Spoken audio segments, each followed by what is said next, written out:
again, friends and fellow truth seekers. Mike Nicholas here with another episode of the Soul Unleashed podcast, where my goal is to help you break out of old paradigms, ask the right questions in your search for a deeper meaning for your life, and help you shift from a spiritual skeptic to a free thinker. Let's dive in with today's adventure. Hello again, friends. This is Mike, and welcome back to the Soul Unleashed podcast. It's been a while since I've done one, and the real reason is there's been challenges that I've been going through like everybody goes through, but today I wanted to mark a special day for my wife and I. Today's the birthday of our younger son, Matt. And for those of you that listen to my podcast, you know that we lost Matt in 2020 to liver disease. Matt suffered quite a bit. He had bipolar disorder, and the drugs he was on for bipolar disorder really impacted his liver, and we weren't aware of that until it was too late. So I've talked about in other podcasts about that saga, and but today's his birthday. He would have turned 41 today. So it's caused me to want to do the podcast again. I've been in the process of moving. My wife has had a number of challenges. She went into septic shock. She had different infections.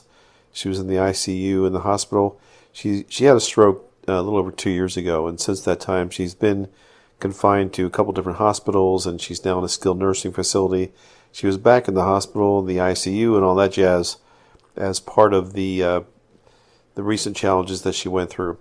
So that really threw me for a loop, and then I decided to try and move to get closer to her because I'm still about 40 minutes away from where she is, and I wanted to get closer. So if I ever decide to move again, I hope someone will stop me because being in a place for 21 years, being at home for over 21 years, and then moving is both a physical and an emotional drain. It really takes a lot of physical work, packing everything up.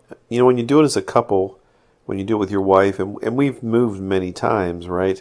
But when you do it as a couple, maybe I don't remember it being this difficult. Part of the reason is I'm going through everything. I'm a genealogist by hobby, and I love pictures, and I want to save everything, but I've got to make decisions to throw stuff out, and that's what's been very difficult. My wife, God bless her, is healthy enough mentally that she knows what's going on, and sometimes she'll say, "Did you get this? Did you find my wedding dress? Did you did you find this?" And all that jazz is kind of it just makes it a little bit more interesting going through all this stuff. You know, it's just tons of pictures and photo books and all that kind of thing. So what I just want to talk about briefly are some truths that I think are in evidence now that I'm thinking about Matt today. One is that the pain never goes away. And for those of you that lost a child, you certainly understand that. Or if you've lost a close loved one, you understand that. The pain never goes away. And you know, I went to see his grave site the other day, knowing that this anniversary was coming up. And I know he's not at the grave. Like, I know you don't need to go to the grave to be with a loved one or to speak with a loved one. I speak to Matt all the time during the day, and I speak to him in the car, and I've mentioned this before. I hear his response. Somehow I hear it in my head, you know, when I'm asking things or discussing things with him. And I know he's not at his gravesite, but I went there, and man, it was just really, really difficult. I was surprised how emotional I got being there and just missing him. And I'm not always that way. Usually it's not that way. But I just want to reiterate that, you know, the pain just never goes away. The sense of loss never goes away. So if you're dealing with that, I think you gain perspective as time goes by. Maybe you understand, you know, why he passed. Part of this whole Soul Unleashed journey is I've come to understand and believe that we are here, you know, for a period of time, and we go back to source, and we again enlist to come back again in a different life. So I believe in reincarnation. Reincarnation in the sense that our soul returns in a body to live another life. I don't believe we come back as a as a dog or a turtle or a dandelion or whatever. A lot of people who criticize reincarnation use that particular tact, to say that it's crazy to believe you come back as a monkey or whatever. I don't believe that. I believe that our souls are divine, and that we return to live an experience in this life, and that I've been many people many times. And having that perspective and knowing that Matt, our son, is in spirit, and when we rejoin him, we'll craft another adventure together. He told me once when I was in a session with a medium that he and I had been together in previous lives, and one of those lives was basically with Teddy Roosevelt and the Rough Riders.